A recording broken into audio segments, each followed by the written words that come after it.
All right, back in the shop with I Can Fix It. Okay, we're going to look again at the handle release cylinder and mechanism for the Boner power drives, Flexus hands, and also the Palm and Spider, almost the same mechanism. And here's the components. You have your cylinder with this little push button tab, and again, if you push down on it, you can close that cylinder and this will set. If you push that tab slightly, cylinder opens. If that happens when your cylinder is off the machine, then this piece is fine. You do not need to buy one of these. So we're going to set that aside. We talked about the push button and how it moves the little plunger inside. You can see that. Okay.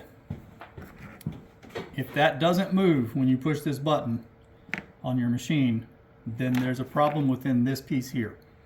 So this is a sealed hydraulic line. One end has the button right here that goes into the line.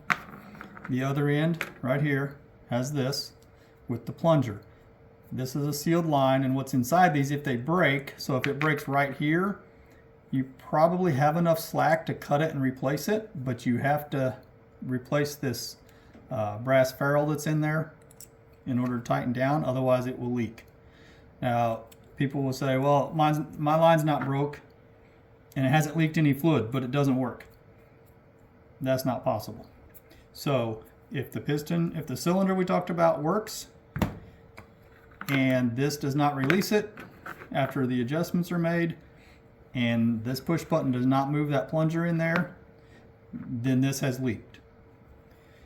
You may not notice it. It may leak out of this fitting right here, could leak here, could leak here, could leak here. There could be a broken line, but if the line ain't broke, any of these locations could leak.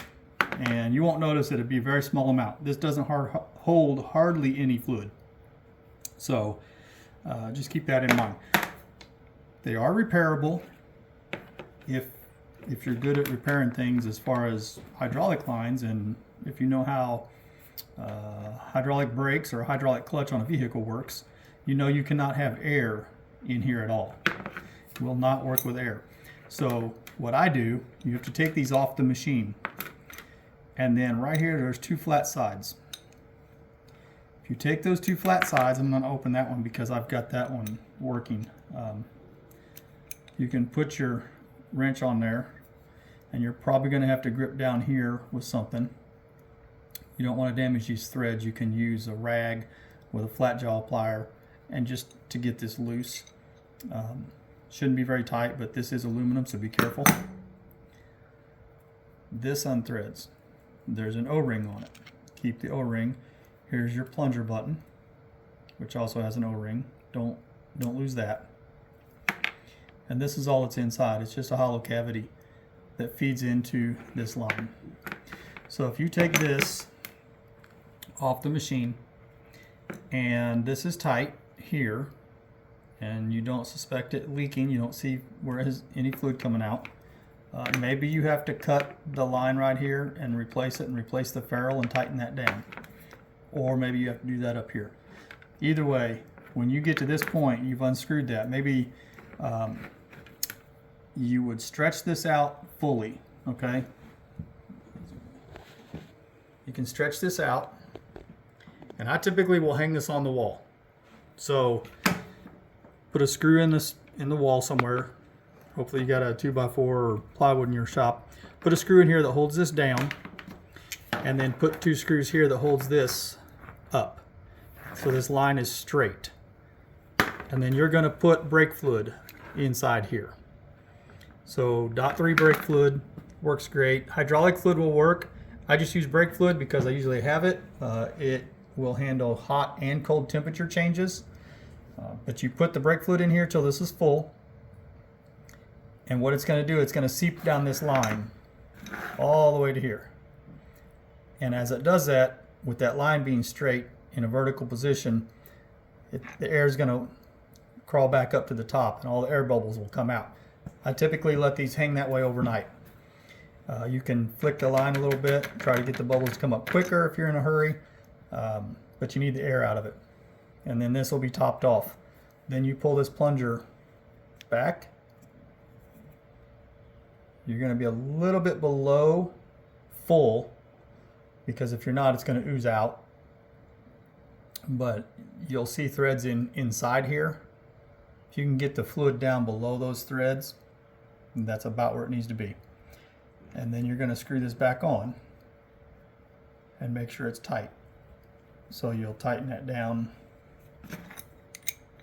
again with your wrench on the two flat sides. Okay. At that point, you should be able to take this button here as you push it, and you should see that plunger inside move when you push it down and retract when you let go. That's what triggers this button, which allows this cylinder to work. If that happens, you can install all of this back on the machine, and you can install this and follow the procedure for setting this, which was on a previous video on the Powerdrive, on how to set this cylinder. So it's not a super easy fix. It doesn't always work.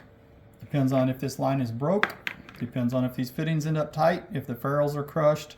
Really depends on what happened altogether, why it lost fluid. 9 times out of 10, these lines are snapped in half, either down here on the Palm and Spider. A lot of times they're broke down here because they have a little slot they set in, and if they get out of that slot and you move the handle, it breaks. The Bona Powerdrive that has the handle that has the joint in the middle, when you fold it over, it'll snap here, especially if it's cold outside. There is a protective sleeve that goes in that handle that helps protect it. Sometimes those are missing because they've been apart and someone didn't put it back. And as soon as you bend that handle, you're going to break that line. So anyway, if you have any more questions, leave a comment or look at my Instagram page. You can direct message me and ask for help. But hopefully this helps you in the field if you've got a situation where you can't get your machine to work. Maybe it'll get you up and going, even if you have to order some parts. It may be a temporary fix. If you have a real slow leak and you put fluid in here, it's going to work. Some, maybe a few days, maybe longer, maybe 5 minutes until it leaks again. But it might get you by. So hopefully this video is helpful. Hit like on our channel, tell your friends about us, and subscribe. Until next time, I can fix it.